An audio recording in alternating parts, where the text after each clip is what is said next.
जय हिंद साथियों, 10 क्लास में आपका स्वागत है।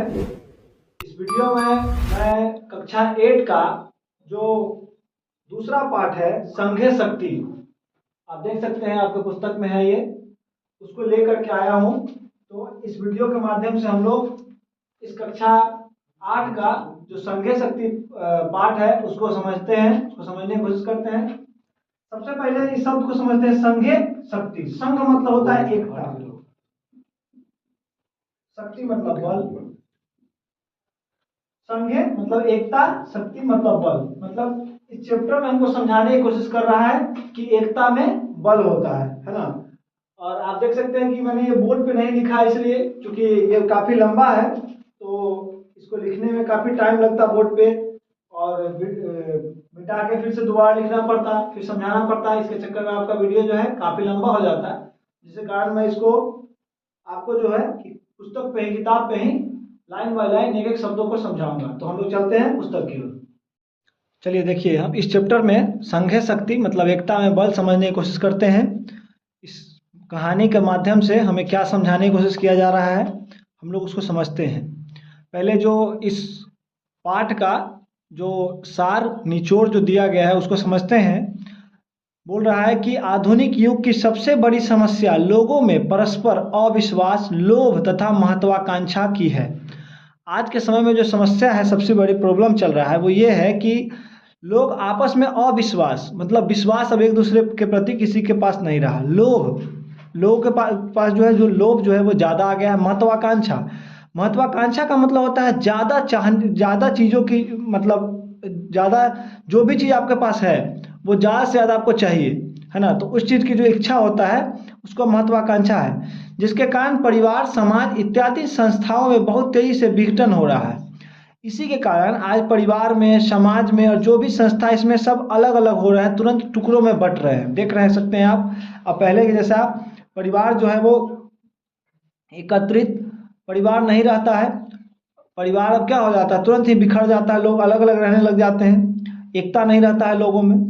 लोग संघ की शक्ति की उपेक्षा करके व्यक्तिवाद को बढ़ावा दे रहे हैं। लोग जो है सो एक साथ शक्ति बढ़ाने की बात अब नहीं कर रहे हैं। अब लोग सोच रहे हैं कि व्यक्तिवाद मतलब सिर्फ हमें होना चाहिए, है ना, सिर्फ अपने बारे में सोचते हैं। तो वही बोल रहा है कि संघ की शक्ति मतलब जो लोगों की जो एक साथ एकता हो, वो उस चीज़ पे ध्यान नहीं दिया जा रहा है। किस चीज़ पे ध्यान दिया जा रहा है? ध्यान दिया जा रहा है अभी व्यक्तिवाद, मतलब सिर्फ अपने आप के बारे में सोचा जा रहा है। इससे परिवार, समाज तथा राष्ट्र तक की सत्ता संदेह में पड़ गई है। इस कारण से क्या हो रहा है कि परिवार, समाज का और राष्ट्र, पूरे देश में जो है वो सत्ता संदेह में पड़ी हुई है, एकता नहीं है अब किसी में भी। प्रस्तुत पाठ में एक प्रसिद्ध लोक कथा के द्वारा संघ अर्थात मिलजुल कर रहने की महत्ता पर प्रकाश डाला गया है। मैं पहले ही बताया हूँ कि इस चैप्टर में जो है ये बताया गया है कि अगर आप एक साथ रहते हैं, आप एकता में रहते हैं, तो एकता में कितना बल होता है, इस चीज़ को दिखाया गया है इस चैप्टर में, इसी चीज़ को समझाया गया है। तो अभी हम लोग जब इस पाठ को पढ़ेंगे, इस लाइन बाय लाइन एक एक चीज़ों को समझेंगे, तो आपको समझ में आएगा कि एकता में बल क्यों कहा गया है। तो अभी हम लोग समझते हैं। अब ये हम आपको समझा चुके हैं, अभी हम लोग इसका हिंदी, अब जो संस्कृत है उसका हिंदी करने की कोशिश करते हैं। आप लोग ध्यान से इसे सुनेंगे। अस्ति गंगायाः रमणीय तीरे पुष्कल नाम को ग्रामः। गंगायाः मतलब गंगा के, रमणीय मतलब होता है सुंदर, तीरे मतलब किनारे। गंगा के किनारे एक सुंदर सा गांव था जिसका नाम क्या था? पुष्कल था। गंगा के किनारे पुष्कल नाम का एक सुंदर गांव है, ठीक है। इस तरह से इसका हिंदी हुआ। तत्र बहुधन संपन्न हरिहरो नामक कृषक, वहाँ एक बहुत ही ज़्यादा धन से संपन्न व्यक्ति जो किसान है, हरिहर नाम का, वहाँ जो किसान है बहुत ही ज़्यादा धन संपत्ति से संपन्न किसान हरिहर है। कृषि कर्मणा तेन प्रभुता संपत्ति अर्जिता।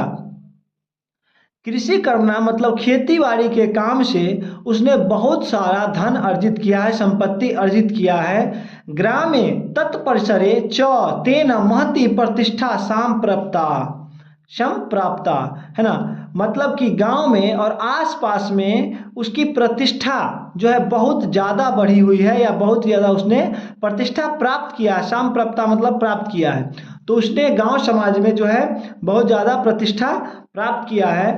तस्य चत्वारः पुत्रा अभवन, उसके 4 पुत्र हैं, उसके 4 पुत्र हैं। पितुः कार्य सहायताम ना कुर्वान, 4 पुत्र तो हैं लेकिन चारों में से कोई भी पिता के कार्य में जो है वो सहायता नहीं करता है। प्रत्युत परस्परम नित्यम कलहायन्ते, किसी न किसी बात को लेकर वे आपस में क्या करते हैं, तो लड़ते रहते हैं, झगड़ते रहते हैं। कलह मतलब झगड़ा करना, लड़ना। एक कथयति, एक कहता है त्वमेव पिता अधिकम मन्यते, तुम्हें पिता ज्यादा मानते हैं, है ना। त्वमेव तस्य विपुलाम संपत्तिम प्राप्स्यसि, तुम्हें उनसे ज्यादा संपत्ति प्राप्त होगी। मतलब पिता तुम्हें सबसे ज्यादा मानते हैं, इसलिए तुम्हें पिता से ज्यादा संपत्ति प्राप्त होगी, है ना। अपरः वदति, दूसरा बोलता है त्वम अतीव आलस्यः, तुम बहुत आलसी हो। कदापि किमपि हितकरम उपयोगी कार्यम न करोषि, कभी भी किसी के हितकार मतलब सहायता के लाभ का कार्य तुम नहीं करते हो। तृतीयः तथैव विद्या अध्ययनस्य निंदाम करोति, तीसरा जो है वो विद्या अध्ययन को क्या करता है, निंदा करता है। मतलब वो कहता है कि पढ़ाई लिखाई जरूरी नहीं है, नहीं करना चाहिए। चतुर्थ विद्या अध्ययनाय पितुः धन याचनाम करोति, जब तदा तृतीयम तृतीयः पितर वारयति, जब चौथा विद्या अध्ययन करने के लिए पिता से धन की याचना करता है, याचना मतलब मांगता है। जब चौथा जो है वो अध्ययन करने के लिए, शिक्षा लेने के लिए, पढ़ने के लिए जब पिता से पैसे की मांग करता है, तदा तब तृतीय पितरम वाले, तब वह तीसरा जो पिता को रोकता है कि मत दीजिए इसको धन, है ना। इस तरह से आपका ये इतना मैंने इसका हिंदी करके समझाया, मुझे उम्मीद है कि आप लोग समझे होंगे। अब हम लोग आगे चलते। एवमेव किमपि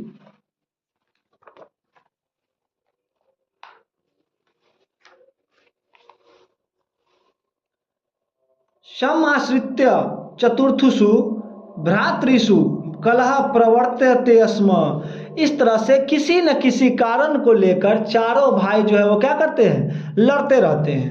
अनेन बुद्धिमान पिता सततम चिंतत तिष्ठति, इस तरह से इन भाइयों को लड़ते हुए देखकर जो बुद्धिमान पिता है वो क्या करते हैं, तो चिंतित होकर बैठे रहते हैं। वो सोचते हैं कि बताइए हम इतना प्रतिष्ठा प्राप्त किए हैं, हम इतना धन संपत्ति लोगों के लिए इकट्ठा किए हैं और ये चारों के चारों आपस में लड़ता रहता है, तो इस चीज़ को लेकर के वो परेशान रहते हैं, चिंतित रहते हैं और चिंतित होकर बैठे रहते हैं। वृद्धा पिता स्वपुत्रान कृषि कर्मणः संचालनाय भूयो भूया प्रेरयति, जो वृद्ध पिता है वो अपने पुत्रों को खेती बाड़ी के काम का संचालन करने के लिए, खेती बाड़ी के काम करने के लिए बार बार प्रेरित करते हैं, बोलते हैं कि बेटा करो इसको। किंतु सर्वे अपि अलसा न श्रीवंती, लेकिन ये जो सभी आलसी है वो नहीं सुनते हैं, है ना।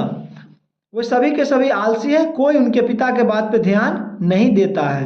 एकदा स वार्धक्य जनितेन रोगेन ग्रस्त शय्यासीनो जाता, एक बार वो जो किसान है हरिहर, उनको एक बीमारी हो जाती है। वृद्धावस्था में बीमारी तो नॉर्मल बात है, असामान्य बात है, तो उसी समय उनको एक बीमारी हो जाती है। अब ये वार्धक्य जनितेन है, इसका मतलब हुआ कि मतलब वृद्ध अवस्था में होने वाली बीमारी, उनसे वो ग्रसित हो जाते हैं और शय्यासीनो जाता, और बेड पे गिर जाते हैं, मतलब वो क्या करते हैं, तो खाट पकड़ लेते हैं, एक तरह से आप कह सकते हैं।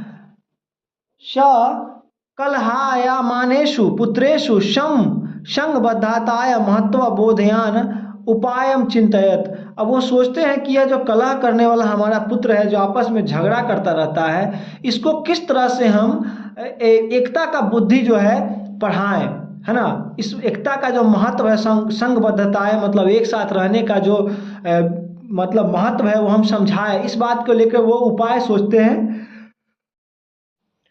सर्वान अपि पुत्रानाह्युः स एकस्मै सुबद्धं दंड चतुष्टम्यम दत्वा प्राह त्वमेन भंजय, सभी पुत्रों को बुला करके उन्होंने क्या किया कि एक 4 डंडों को अच्छी तरह से बंधा हुआ एक बंडल दिया उसको, और बोला कि तुम लोग इसको क्या करो, तोड़ो, भंजो।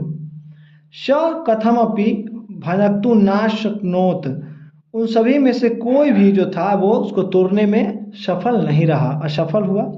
तदा अपरः पुत्र तथैव आदिष्ट, तब उन्होंने चारों पुत्रों को फिर से बोला, शो अपि तद दंत चतुष्टम्य भनक्तु न समर्थ हो जाता। इस तरह से चारों पुत्र में से कोई भी उस डंटे का जो डंठल था उसको नहीं तोड़ पाया, बंडल को। इयमेव दशा अपरयोरपि पुत्रयोरभवत्, है ना। तदा वृद्ध पिता दंड चतुष्टम्य निर्बद्ध एकैकम दंडम एकैकस्मि पुत्राय दत्तवान। जब उस चारों जो बंधा हुआ जो बंडल था लकड़ी का, उसको जब वो चारों पुत्रों में से किसी से नहीं टूटा तो उन्होंने क्या किया कि खोल के और एक एक डंठल जो था, एक एक लकड़ी का जो डंठल था वो क्या किया, चारों पुत्रों को एक एक करके दिया। किंच त्वम दंड त्रयोट यूतुम पुनः आदिष्टवान, उन्होंने दोबारा आदेश दिया कि अब तुम लोग क्या करो, इस डंठल को, एक लकड़ी का जो लकड़ी है इसको तोड़ो। अब चूंकि हर एक के हाथ में एक एक लकड़ी था, पहले की तरह बंडल नहीं था। सर्वे पुत्रा स्व स्व हस्त स्थम दंडम भंजक्तु समर्था जाता, सभी पुत्र जो थे अपने अपने हाथ में जो एक एक डंडा था उसको तोड़ने में वो सामर्थ हो गए, है ना, क्योंकि एक ही एक था। तदा पिता कथितवान, तब पिता ने कहा, पुत्रा, हे पुत्रों, अपने पुत्र को उन्होंने कहा कि एवमेव बुद्ध्यध्वम, इस तरह से तुम लोग ध्यान दो, बातों को समझो कि यदि यूयम पृथक पृथक तिष्ठत, यदि तुम सब अलग अलग रहोगे, तदा कश्चित शत्रु युष्मान एकैकान विनाश्यति, यदि तुम चारों अलग अलग रहोगे तब कोई भी शत्रु तुम लोगों को एक एक करके तुम्हारा विनाश कर देगा। अलग अलग रहोगे तो तुम्हारा क्या करेगा, एक एक करके कोई भी शत्रु विनाश कर सकता है या कर देगा। यदि पुनः यूयम सर्वे मिलित्वा सुबद्धाम, यदि तुम लोग दोबारा से मिलकर एक साथ संगठित होकर रहोगे, तदा को अपि बाह्य जना युष्मान विनाश यूतम न समर्थ, तब कोई भी बाहरी जो लोग होंगे वे तुम्हारा विनाश करने में समर्थ नहीं होंगे या विनाश नहीं कर पाएंगे, है ना। अयम उपदेश, इस तरह से एक उपदेश दिया गया है, संहति श्रेयसी पुंसाम, मतलब कि एकता में ही क्या है, सबसे अधिक मानव के लिए बल है ना। तस्माद दिवसात प्रभृति सर्वे अपि चत्वारः पुत्रा स्व स्व दुष्ट विचारान त्यक्त्वा, उस दिन से सभी जो भी चारों भाई थे वे सभी के सभी क्या किए, अपना अपना दुष्ट विचार को त्याग दिए और परस्परम मेलनेन गृह वर्तन्त, और आपस में मेल मिलाप से मिलजुल कर घर में रहने लगे। पितुश्च सेवाया तम आरोग्यम कृतवन्तः, और पिता की सेवा करके और उनको क्या कर दिया, आरोग्य कर दिया। आरोग्य मतलब जिनको कोई रोग नहीं हो, निरोग कर दिया उनको, मतलब जो रोग उनको हो चुका था उससे उनको निजात दिला दिया। तो आपका जो ये चैप्टर था, दूसरा चैप्टर था आपके क्लास 8 का, उसको मैंने समझाने की कोशिश किया है ना। आपको कैसा लगा मेरा वीडियो आप बताएंगे मुझे कमेंट करके, देखेंगे पॉज करके इसका एक एक का हिंदी लिखेंगे, ताकि आने वाला जो आपका प्रश्न उत्तर हो, इसका देखिए अभी इसका जो प्रश्न उत्तर हो उसमें आपको कोई परेशानी ना हो। हालांकि इसमें सबका जो पीछे अर्थ लिखा हुआ है आप इसको भी पढ़ सकते हैं और पढ़ के खुद भी हिंदी कर सकते हैं, है ना। देखिए, और अभी देखिए इसमें प्रकृति प्रत्यय संधि विच्छेद वगैरह दिया हुआ है। अब यहाँ से अभ्यास मौखिका निम्नलिखिता नाम शब्दा नाम उच्चारणम कुरुत, ये मैं अगले वीडियो में कंप्लीट एक एक प्रश्न को आपको समझाऊंगा, है ना। एक एक प्रश्न एक भी छूटेगा नहीं, मैं प्रॉमिस करता हूँ कि आप लोगों को कोई भी मतलब परेशानी नहीं होगी, कोई भी समस्या नहीं होगी इससे जुड़ा हुआ, पाठ से जुड़ा हुआ, क्योंकि मैं हर एक प्रश्न का उत्तर वीडियो में बताने की कोशिश करता हूँ और अच्छे तरह से बताता हूँ। तो उम्मीद है कि आप लोग जैसे पहले के वीडियो में मुझे प्यार दे रहे हैं, इस वीडियो से भी देंगे और पढ़ेंगे अच्छे से, है ना। बाकी ये वीडियो आपको कैसा लगता है कमेंट करके बताएं, ठीक है। तो मिलते हैं फिर हम लोग अगले वीडियो में, इस पाठ के प्रश्न उत्तर वाले वीडियो में। तब तक के लिए जय हिंद।